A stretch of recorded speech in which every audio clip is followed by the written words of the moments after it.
Good morning. I'm going to put this on the floor so I do not tip it over somehow. Feels like something that might happen.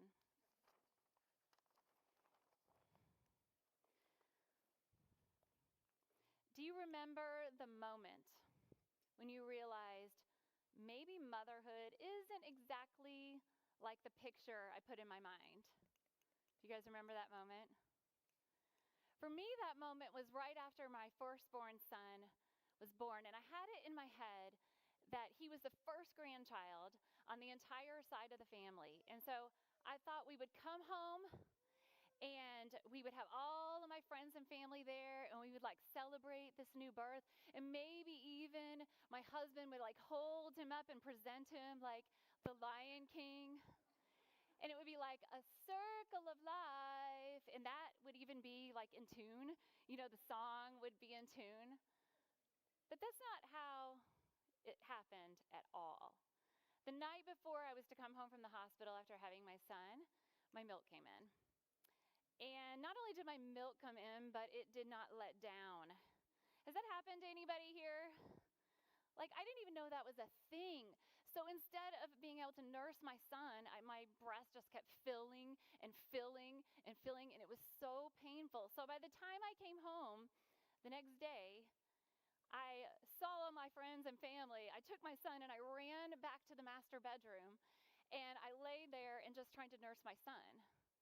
And when that didn't work, I was like, okay, passed my son off to my husband, and I'm laying there topless, just in excruciating pain. My normally orange-sized breasts are like the size of watermelon. And I was putting all of my hopes in this pain going away in cabbage leaves. You know you're hitting rock bottom whenever you're putting your hopes in cabbage leaves. That's not even a real vegetable or a real fruit.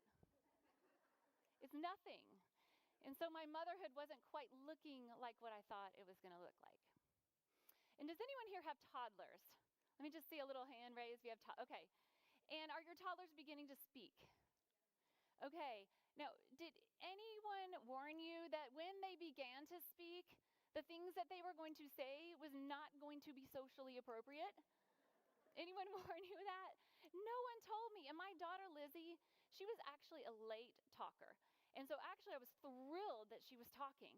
And it was wonderful, but the things she would say would get us into so much trouble. And we were in a crazy season of life where my grandmother had just died. And we were trying to just wrap our head around this. And so I was trying to explain death to a little girl, a toddler. You know, we have trouble understanding that. But then I'm trying to explain this to this little girl who she needed concrete information. She needed to see, touch, and feel to understand. And so she just started asking all these questions I couldn't answer. And she really just wanted to know and figure out like a mathematical formula to when everyone around her was going to die, which was not possible. And so she just started asking, Mom, when are you going to die? Dad, when are you going to die? Grandpa, when are you going to die? Random man in the grocery store just trying to buy cereal, when are you going to die? And so she kept asking. And finally, I just said, Lizzie, everybody dies when they're 100. Now, I knew this was not my best parenting moment, but I knew that she needed something. And you know how, like, sometimes you just need a win? Sometimes you just need it to stop and go away. And so we were fine. She got the answer she needed, and we went on down the road. And a few weeks later, my husband's grandmother was at our house. You guys, poor sweet Frida. Poor sweet Frida was the kindest woman. She never said a bad word to anyone. And she probably thought she was coming to our house for like a warm meal and a hug. And she walked into a war zone because she was sitting on the couch just waiting to eat. And my daughter just goes right up in her face. And she goes, "How old are you?" And Frida was like, "Well, ooh, I'm 90. And she was proud of her age. She was looking for a pat on the back. And instead, my daughter goes nose to nose with her, and she's like, "You're going to die in 10 years. And Frida was so cool, y'all. She was like, "Oh, I hope I don't live that long. So I had to like kind of back out of that parenting fail, and I had to be like, okay, Lizzie, actually, everybody doesn't die when they were 100. Mommy was wrong, but she's still looking for concrete information. And I'm trying to give her answers. And I just find this crazy stuff coming out of my mouth. And I'm like, well, actually, sometimes they get gray hair. Sometimes they have wrinkles on their face. Sometimes they have trouble walking. Sometimes hunch over a little bit. And then I made the mistake. I don't know where this came from, but I said, sometimes they have a walker. And I knew it. I knew it the second I said it, that it was trouble, but she just ran off like that was everything she needed. And we're walking down a long, vacant corridor at church. And I thought no one was there. And so we're just walking along, and all of a sudden I feel her energy rising, and she just breaks apart, and she just starts running. And then I see him, you guys. It was an old man with an even older man. And he had a walker. And she abruptly stops in front of him and points. Now, if I'm being honest, that was the first time she'd pointed, so that part of me was proud. But she says, that man is going to die soon. I was mortified. I was so embarrassed. I apologized, and I ran off. And you guys, I especially felt bad because we were at church. And he probably thought that was a message from God. He probably thought, oh, someday a light will shine and an angel will come down to get me. And no, God just sent a little girl with curly pigtails. It was so bad. And she wasn't just obsessed with death. She was obsessed with life. And she was obsessed with babies because 4 different teachers were pregnant in her school this year. And so she started asking all the questions. How does the baby get in there? How does the baby come out of there? And then she just finally landed on asking any person, male or female, with any kind of center section, if they were pregnant. And I can tell you from the extensive and extremely painful research that we have done, 100% of the people who are asked if they are pregnant, if they are not pregnant, don't like it. They don't think it's funny. They don't think it's cute. And so we had to give her this hard and fast rule. Lizzie, you cannot ask anyone if they're pregnant. And she's like, fine, I can take a rule. I can follow rules, no problem. But our kids are sneaky, aren't they? They're sneaky and they're smart. And a few weeks later, we were at church again, because I don't know if you've noticed this yet, but everything embarrassing will happen to you at church. And we're in a big room, and there's a speaker, and she's sitting on the floor playing with toys. And I didn't even know she was listening, you guys. And so they finish the prayer, and she pops up, and she just starts running across the room. And my mommy radar's like crazy, like danger, danger, danger, danger. And it's like I'm in a movie, like a Mission Impossible movie, and I'm trying to scan the audience to see who she's going for and what she's going to say and how do I stop it. And then I see him. It was a middle-aged man with a gigantic beer belly. And I knew, and so I started to run. But the other thing was, you guys, he was also balding. So I didn't know if his self-esteem was going to be able to take what my daughter was about to ask him. And so I run in slow-mo, and by the time I had gotten to them, she had taken his shirt. She had pulled it up. She was patting his bare belly. And she says, what you got in there? She had found a loophole in the rule I had given her. Motherhood rarely looks like what we think it is going to look like. God is always doing something different and has different plans for us. If I'm being honest, I think I went into motherhood with rose-colored glasses. We can go ahead and put that picture. There we go. That's what I thought motherhood would look like. I thought, okay, My husband's going to go to work. I get to stay home. I'm going to spend my days going to Bible studies, and I'm going to go to Chick-fil-A, and I'm going to enjoy the germ fest that Chick-fil-A is, and we're going to go to the park, and it's going to be happy, and it's going to be pretty, and it's going to be sunny and shiny. And this is kind of what I envisioned parenthood was going to be, motherhood was going to be. And if I'm being honest, that's kind of how it started for me. Other than the big Lion King debacle, everything was going great with my son. He was hitting all of his milestones, and then 21 months later, we had my daughter Lizzie. And everything was going really great with her too. And she rolled over on time, she sat up on time, she began crawling on time. And how many of you have more than one child in here? Okay, so that it's like the most beautiful joy when your children, if you have more than one that play together. When your children do something together, it's so beautiful. So what they would do, my oldest son would crawl and my daughter would crawl after him, and then he would let her catch him, and then they would just laugh and laugh and laugh. And I thought my heart was going to burst with this joy of watching my two children play together. And then something just started happening to Lizzie. It was like she started just quit looking up. And so they would do this same thing. They would do this same crawling. He would crawl and she would crawl, but then she would just go right past him and she'd run into the wall. And at first we thought that was very funny because we didn't know what was going on. But then we started to see there were some more extreme behaviors happening with her. And so she started tantruming for hours and hours and hours. And then she would wake up from her naps just shaking and screaming and sweating. She would begin to open and close cabinet doors. She started lining things up, all of her toys. She went down to 4 foods and she had to line those foods up before she ate them. Her babble, the language that was like babble that was turning into language, went backwards and became gibberish. So when she did walk, she would only walk on her tiptoes, and then she would kind of wander around, flapping her arms and just saying that same word over and over and over.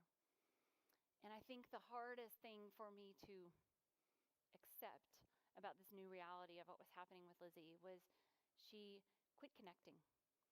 She no longer would respond to my son or my husband or I, and she could be physically next to us, but it's like her eyes had glazed over, and I was screaming her name, and she wouldn't respond. So we began to seek help. We began to seek a diagnosis, and it was a very clear diagnosis: autism. And at that point, this photo that I had in my head and the picture of what I had in my head just came crashing down. I didn't recognize the reality of the motherhood I was living. Everything got stressful. My marriage was harder. Just the emotions of it was harder. Physically, it was harder. No more play dates. No more Chick-fil-A germ fest. No more walks outside. We did 30 hours a week of therapy. And we just tried to figure out our new reality. And in these moments, I just felt so broken. Just so incredibly broken. But what I couldn't have realized then, that I of course know now, is that even in that brokenness, God was at work. God was taking the pieces behind the scenes. He was moving the wheels, and he was going to bring beauty from that brokenness, and he was going to bring purpose in that pain. Lizzie is now 22 years old, and I'll share with you in a little bit what she's doing now. But all 3 of my children are grown. I have a 23-year-old, I have a 22-year-old Lizzie, and then I have a younger one, Noah, who is 19. So I have completed parenting my children as children. They're adults now. And I think the crazy thing, other than the fact that I feel super old to even say that, is that I have this perspective of seeing their childhood in its entirety. And I think one of the things that God has shown me with this perspective is something about all of us, something about us and our motherhood. And that's that whenever we are young, from the moment that we become, I guess that we are alive and we're little girls, we start to collect information. We start to collect information from snapshots of our lives, and we save it for when we become mothers. So we might love, like one of the things I loved, we love a tradition that our moms did. Like we love Christmas, right? And we're like, oh, I'm going to do that for my family someday. Or something happens with our mom, and I'm like, I'm not going to be that kind of mom. And so we're taking these snapshots from when we are going through our own childhood, and we're grabbing them here and there and everywhere. And then we're pulling them together, and then we're putting them in the back of our heads, just on a shelf. They're just waiting. And then someday when we become mothers, whether we realize it or not, we have these dreams, we have these expectations, and they will come out. And they either come out whenever they are happening and it's wonderful, or they come out when the pictures don't quite look like we thought they were going to look like. And for me, during this time, the pictures, the snapshots of my life looked nothing like the snapshots I thought I was going to have. And also, they looked nothing like anything I was seeing on social media or with my friends.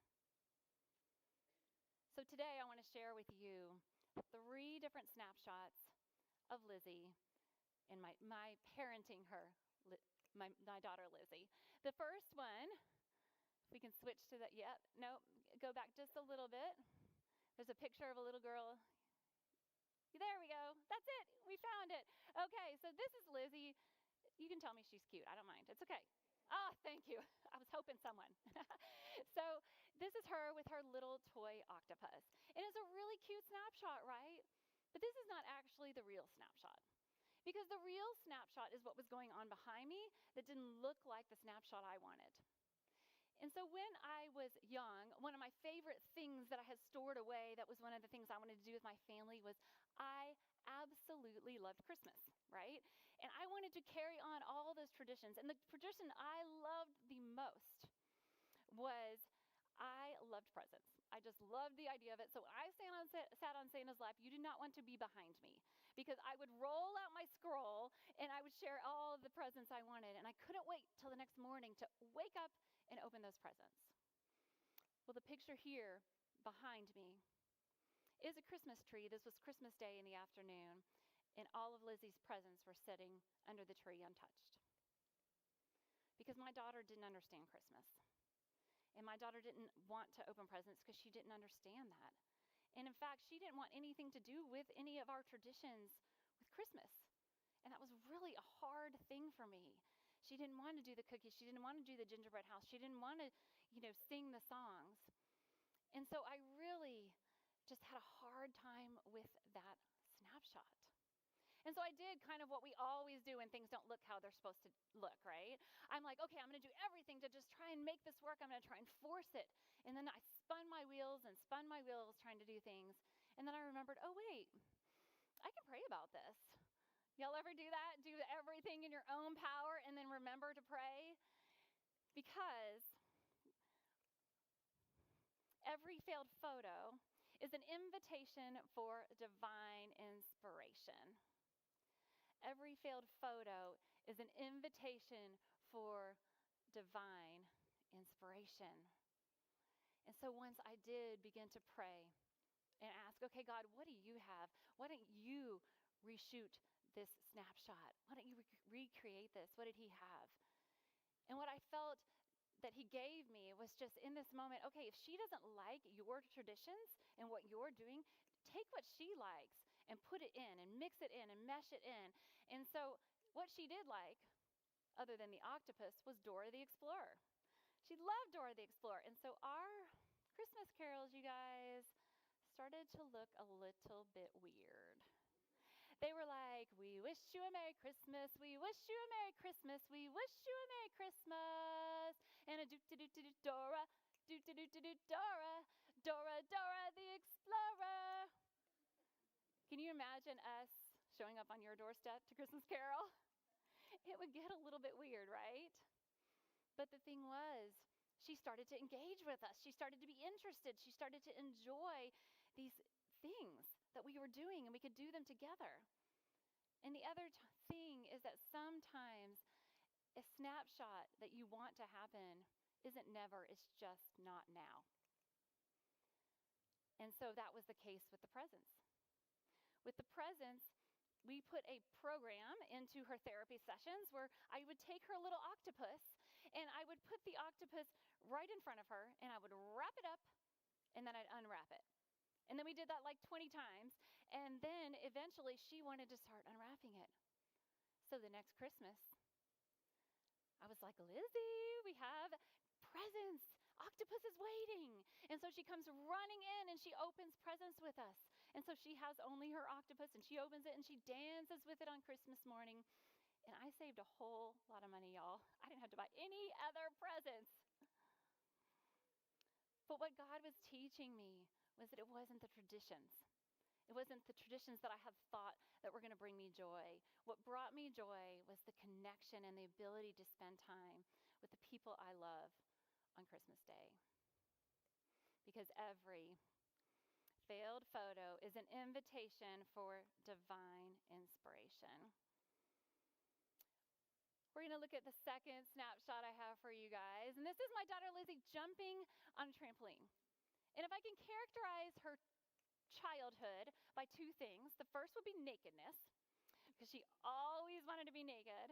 And then the second would be jumping. She was always jumping, always moving. And the thing I came to learn is her body worked very differently. So we have emotions inside our body and we have to regulate these emotions, and we can do it all internally. We're thinking through things, we're processing things. But Lizzie had to do it with movement. So every time she was overwhelmed or trying to process something, she was moving her body. So she was jumping. And so this was actually the first day of school. And the picture I had, the snapshot I had in my head of Lizzie's first day of school, of preschool, was maybe her in a little backpack next to those cute little preschool lockers are just the most adorable things. And we didn't get that picture. And so her teacher was so sweet. She sent this to me from her school day so I could have a first day of school picture. Everyone else was sitting in circle time, but Lizzie couldn't sit. And so she was jumping on the trampoline. And so many of our milestones happened from trampolines. We were actually at home, and her very first word was said while jumping. And we had this program where we would hold hands and we would go 1, 2, 3. And we did this like 10,000 times. And then we would do 1, 2, pause, and wait. And then one day, out of her little mouth comes the word, T. 3. It was her first word. And I was so excited because my daughter with autism was now verbal.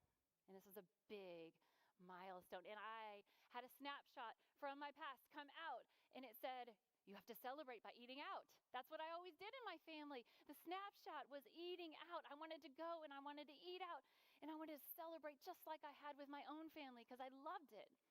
And so I called my husband, and I'm like, oh my gosh, she said her first word. This is so exciting. We have to do this. We have to eat out. And he's like, we haven't been out in months. And he's like, she doesn't do good in restaurants. She actually doesn't even sit to eat ever. And I'm like, whatever, have you ever tried to force something that's not going to work? I'm like, we're going to do this and it's going to be awesome. And so we went to like a really fancy restaurant, like a Chipotle. And so we walk up to the counter and we order, and then I allow her to go off and just find a seat because I was following her lead at this point. And so she picks a booth and she sits down, and I'm like, see, this is fine. We're going to do good. It's going to be great. And then all of a sudden she starts to get overwhelmed. And I just see everything bubbling up inside her. And then she stands up on the booth and she grabs the side of the table and just starts to jump. And first it's little, and then it's bigger jumps. And then I realize, oh no, everybody's looking at her. And then I realize, oh no, actually everybody's looking at me. Because a good mom would tell their child to sit down and to behave. And that's when another snapshot came forward, and I realized I didn't want to just be a good mom.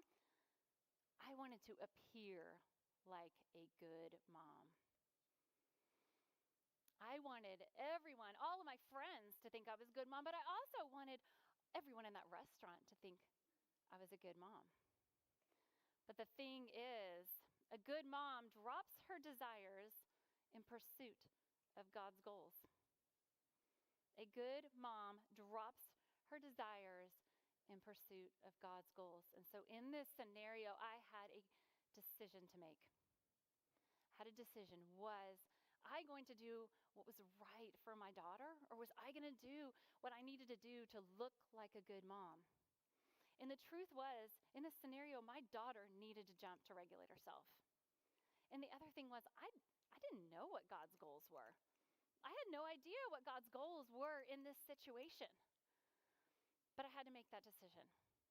And so I took a deep breath.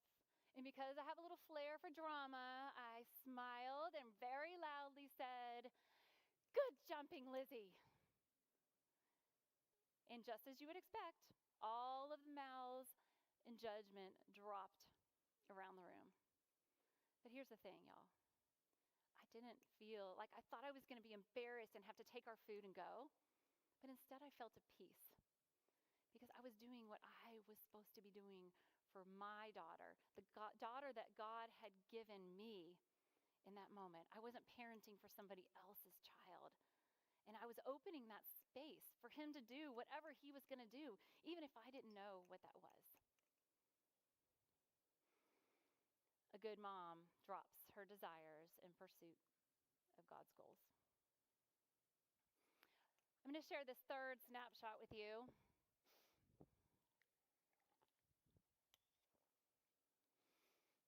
Now, this is a tough one. This is the hardest one to share because this not only goes to all of my greatest fears as a mother, probably as a person, but it also goes to like everything that's wrong with me as a person. Hello, my name is Julie. I am a control freak.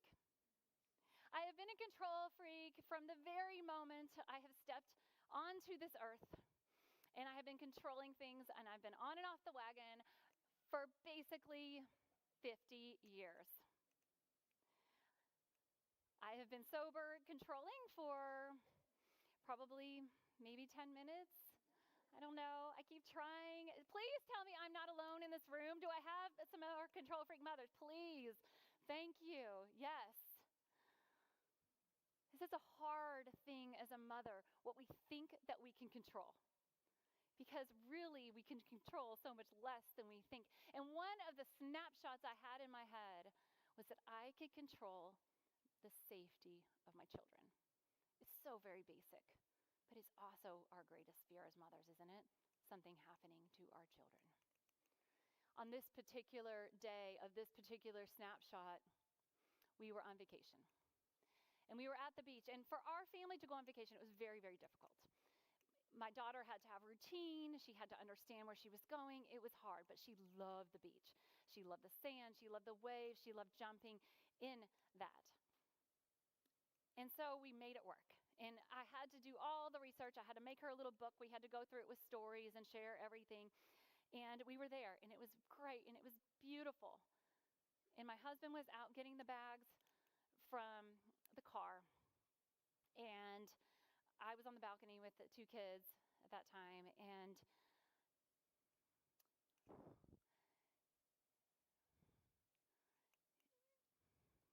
as I was there, it just took a second. It only takes a second. But what we wasn't pictured in this VRBO was a second balcony. So it was a normal balcony, then a stairs down to this balcony you see here. And so I tell you, it was 1 second. I just grabbed something from the kitchen, just really fast, and I came out and my daughter was not there. And I'm freaking out. And then I see her. She has gone down the stairs. And if you see that ledge right there, there's a little chair there. She has taken a bar stool and she has perched herself up on that ledge. This is 10 stories high. My daughter has no ability to understand the consequences of her actions at this point. She has no fear of danger, and she loves to jump. And so I just felt every ounce of my body just slowly, the blood is draining. And on the outside, I am calm, but on the inside, I am freaking out. And I'm like, oh my gosh, is this how it ends? Is this really my life? And so I just slowly know, like, I can't move fast at all. And I slowly go down the stairs and just talk to her. Hey, Lizzie, isn't it so great that we're here at the beach? Oh my goodness, I can't wait to jump in the waves. Lizzie, do you think maybe we should go swimming? Should we put your swimsuit on? Do you want the purple swimsuit or the pink swimsuit? And I grabbed her. And thank goodness that's how it ended. But in that moment, any snapshot of the fact that I had control over what was going to happen with my children was crushed. It was crushed. Because God is the only one who truly has control. And this involves surrender. This involves a deep surrender that is daily, that is sometimes minute by minute. I struggle with it even now because now my children are big and they're driving and they want to go to Europe. It just gets bigger and bigger, and the sooner we learn to surrender it, because surrendering our greatest fears frees us from the facade of control. Surrendering our greatest fears frees us from the facade of control. Do you know how much energy having control takes? You're thinking ahead all the time, and you're doing all these things in your head that aren't even real. God loves our children more than we do. He has this for you. He has this for me. He's working, he's planning, he's doing these things for us so that we can be present in the moment. When we give up that control, it opens us up. It opens up our ability to be able to see what's right in front of us. Man, it's a messy day with these kids, and it's hard, and they're cranky, and they whine, but I have this day, and I can find joy in it, and I can find gratitude in these moments because I no longer have that facade of control. It's gone.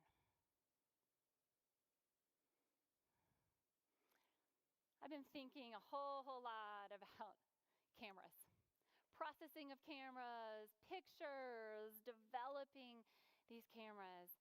And I think when we go into motherhood, what we want is we want our family just to be picture perfect all the time, right? We want to whip out our iPhone and we want to just snap a photo and pop that sucker up on social media. We want it to be that easy. But if we are people and women in pursuit of Jesus, and if we are teaching our children to be in pursuit of Jesus, I think he's like, I'm so sorry. You don't get to use that phone. I mean, the iPhone for the photos. Your photos are going old school. He's like, let me just hand you a Polaroid camera. And so I want you to notice some things about this Polaroid camera. First of all, I cannot fit this in my pocket. I cannot carry it around, and I'm going to just do this with you. Let's just take some time to enjoy the process of this. You have to press a button, and it's not ready. It's warming up. It's taking forever. A light eventually is going to come on right about here. Okay, we have a light, but that's not the light to take a picture yet. You have to wait for the second light to take a picture. So we're waiting. We can't take this photo yet. And then, finally it clicked. All right, so now I have to look all around, and I have to figure out which photo I'm going to take, and I'm really going to take this of you guys. So if you want to smile, that's fine, And then you take the photo, and I think my finger got in the way. And look how long it's just taking to come out. And the crazy thing about this snapshot, oh my goodness, I can see absolutely nothing. None of it is processed yet. There's nothing here. It's blank. And so many times, this is how God does our motherhood. He's like, I'm going to give you this thing, and I'm going to do a lot, and it's going to seem confusing, and it's going to seem dark, and it's not going to seem like what you thought it was going to be. But then slowly, he starts to give a little speck. He starts to reveal a little bit of something to you, something of his plan, like we got a little corner coming in right down here. And then eventually another corner, he might reveal something else to you. And if I'm being honest, you may never see this whole photo here in our lifetime. But when he starts to process this, when this photo is complete, it is so much more nitty and gritty and authentic and beautiful than any quick shot you could have taken.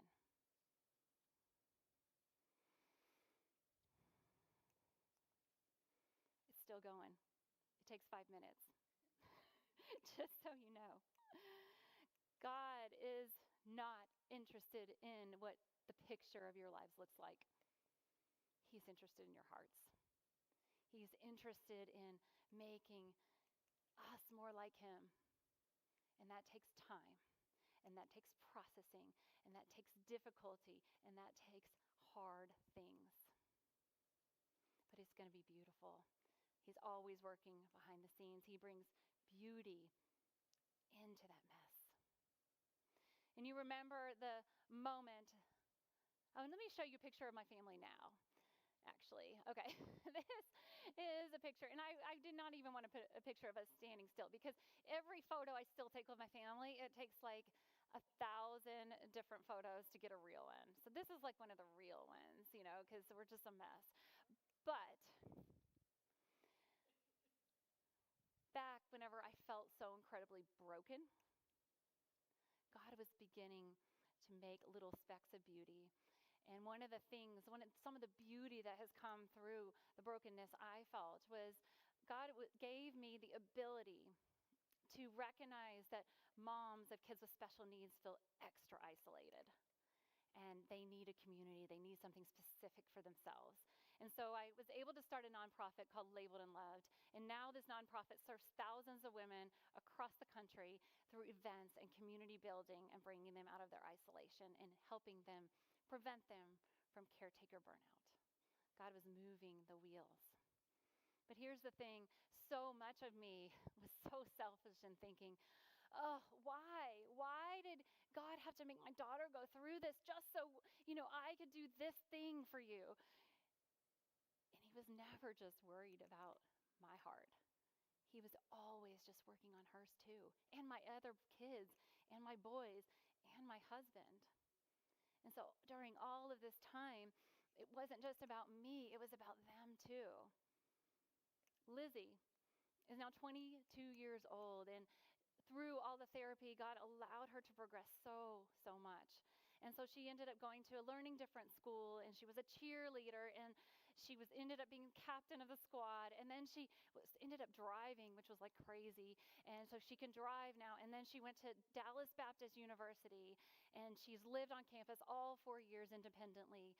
And she's about to graduate here in May. And you know what she's told me she wants to do? She wants to share Jesus with the world. And in this post-pandemic world of isolation, people feel lonelier than ever. And who better to share Jesus with everyone than a little girl that has a disability that makes her feel isolated all the time? God was working in her heart. And in October, we get to do our first talk together, sharing Jesus with people. My boys are the most compassionate people. It was hard on them too. But now I have this perspective of all these years. Their childhood is complete. My oldest is so compassionate and so loving, and he seeks out people that are different. My youngest son, oh my gosh, he is just kind and has patience and gentle. And these are things that happen through what we are going through with my daughter. So I want to encourage you that when the next snapshot pops up for you that doesn't look the way it is, allow God to recreate it. Allow God to reshoot it. He will bring beauty from your brokenness. He will bring purpose to your pain. Let me pray for you. Dear Heavenly Father, we come to you as mothers who just love our kids. We want to do our very, very best for them. They are just everything to us. But in this moment, in these moments, we surrender them to you, to your purposes, to your plans, even if they're harder than what we'd ever want our kids to go through. We pray that you will take our hearts and give us the wisdom to help them through these hard things, and then that you will help us to be able to let you create a new snapshot. We love you and we thank you for this gift that is our kids.